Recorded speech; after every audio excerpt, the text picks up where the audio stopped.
अस्सलामु अलैकुम वरहमतुल्लाहि वबरकातुहू।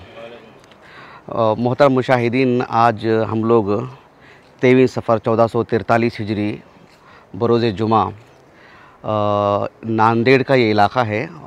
नांदेड़ का इलाक़े का नाम क्या है? मुजाहिद पेट। ये जो मस्जिद आप देख रहे हैं ये तारीख़ी मस्जिद है। तकरीबन 1102 हिजरी उस पर जो है कतबा लिखा हुआ है। तो इस एतबार से लगभग 300 साल कदीम जो है मस्जिद हो रही है। ये पीछे जो हमारे है सामने आप लोगों के पीछे गोदावरी नदी है। तो आज हम लोग यहाँ पर आए थे। ये जो गोदावरी नदी देख रहे हैं ये तो हम लोग बचपन से सुनते आ रहे हैं। हमारी इस भारत की जो कदीम नदियाँ हैं जिससे मुताल्लिक़ जो मादा है सोशल, उसमें जो चीज़ें पढ़ाई जाती हैं, तो उसमें इस नदी का जो है मतलब बचपन से तारुफ़ रहा है। लेकिन पहली मर्तबा जो है मैंने देखा है इसको क़रीब से। मुझे इस नदी से मुताल्लिक़ आकर के जो एक जज्बाती जो चीज़ें होती हैं, एक मसला मैं आपको बताता हूँ कि अच्छी खासी बड़ी तादाद है हमारे नांदेड़ के इलाक़ों की यहाँ पर।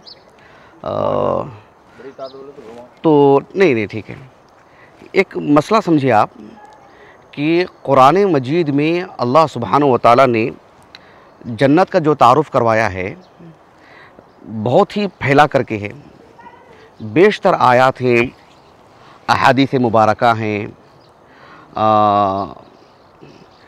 अगर जन्नत की जितनी भी नेमतें हैं उसे मुख्तसर करके अगर बयान किया जाए तो दो बातें आती हैं। पूरे जन्नत का जो तारुफ़ है ना, पूरी जन्नत का जो तारुफ़ है उसको अहले इल्म कहते हैं कि इख्तिसार के साथ दो बातों में अल्लाह सुब्हानहू व तआला ने बयान फरमा दिया। अब देखो, एक आयत करीमा है सूरत ज़ुख़रुफ़ की।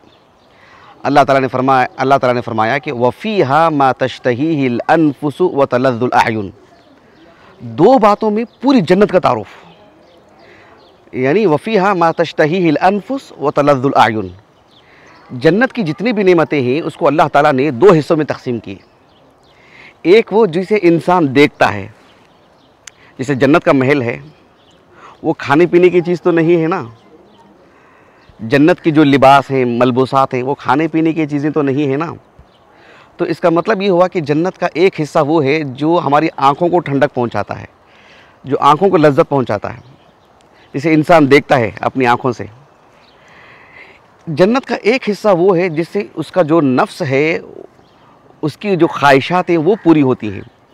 खाने पीने की चीज़ें हैं, दीगर चीज़ें हैं जिसका ताल्लुक़ खाने पीने से और दीगर चीज़ों से। जबकि एक बड़ा हिस्सा जन्नत का वो है जो बस एक खुशनुमा मंज़र, जन्नती बस देखता रह जाए। आप देखो, ये जो नदी है, मैं इसको रख कर के एक बात बता रहा हूँ। अल्लाह सुब्हानहू व तआला ने कुरान मजीद में जन्नत का जब भी तज़किरा फरमाया, बेशतर मकामात पर जन्नातिन तजरी मिन तहतिहा अनहार, जन्नातिन तजरी मिन तहतिहा अनहार, जन्नत के बागात होंगे जिसके नीचे से नदियाँ बहती होंगी। कितनी मरतबा अल्लाह रब्बुल आलमीन ने कहा? 25 से ज़ायद मरतबा। जन्नातिन तजरी मिन तहतिहा अनहार, 25 से ज़ायद मरतबा। गौर तलब बात क्या है, जो एक ख़ास बात, आप लोगों को आवाज़ आ रही है ना? जो पानी का जो बहाव है, बिलखुसूस अगर आप समंदरी इलाक़ों के पास जाएंगे या नदियों के और क़रीब जाएंगे, शायद हमारे मुशाहिदीन को वो आवाज़ नहीं पहुंच रही है, हम लोगों को तो अच्छी तरह आवाज़ आ रही है। पानी के बहाव में जो आवाज़ आ रही है ना, तो इस चीज़ को रख कर के आलम इस्लाम के एक बड़े आलिम दीन शेख मोहम्मद इब्न सालेह इब्न उसैमीन रहमहुल्लाह, उनकी जो तफसीर है सूरतुल माइदा में, सूरतुल माइदा से मुताल्लिक़, तो उसमें भी आगाज़ में अल्लाह रब्बुल आलमीन ने जन्नत का जिक्र करते हुए कहा, लउकफ्फिरन्ना अन्कुम सय्यआतिकुम व लउदखिलन्नकुम जन्नतिन तजरी मिन तहतिहा अनहार। अल्लाह ताला जो है, अल्लाह की तौफ़ीक़ से एक बंदा जब नेक आमाल को अंजाम देता है तो अल्लाह ताला उसके गुनाहों को माफ़ करते हैं और फिर उसको जन्नत में दाखिल करते हैं।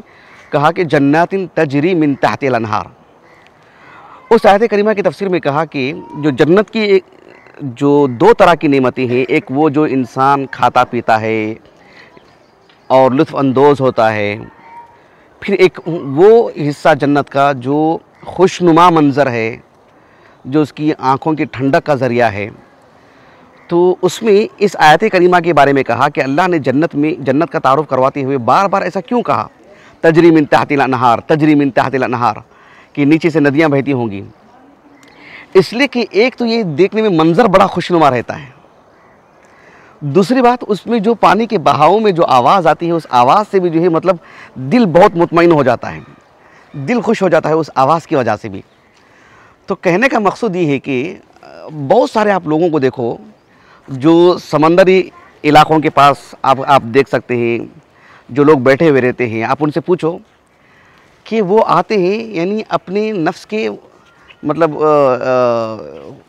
क्या कहते हैं, बेज़ारगी को दूर करने के लिए, उसकी आवाज़ सुनने के लिए, उस मंज़र को देखने के लिए।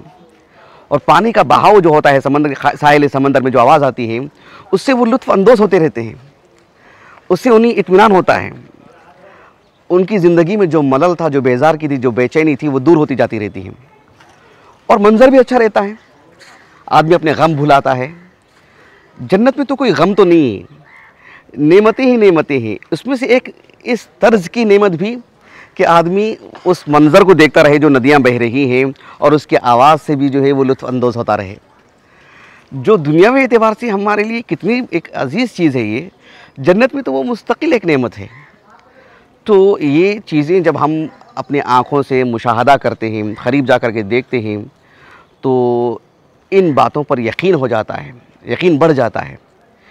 जो हमारा इल्मुल यकीन है अल्लाह सुब्हानहू व तआला की बातों पर, अल्लाह की तौफ़ीक़ से जब हम देखेंगे उस मंज़र को, तो वो एक आइनुल यकीन बन जाएगा वो। और फिर जब वाक़अतन हम जन्नत की नहरों के इंशाअल्लाह करीब होंगे, देखेंगे अपनी आँखों से और वो चीज़ हमारे हाथ आ जाएगी, तो फिर वो हक़्क़ुल यकीन की कैफ़ियत इख्तियार कर जाता है। अल्लाह ताला हम सबको ऐसे आमाल अंजाम देने की तौफ़ीक़ अता फ़रमाए जो हकीकी मंज़र है जन्नत का, जन्नतिन तजरी मिन तहतिल अनहार, अल्लाह हमें उसका मुस्तहिक़ बना दे। अस्सलामु अलैकुम व रहमतुल्लाहि व बरकातुहू।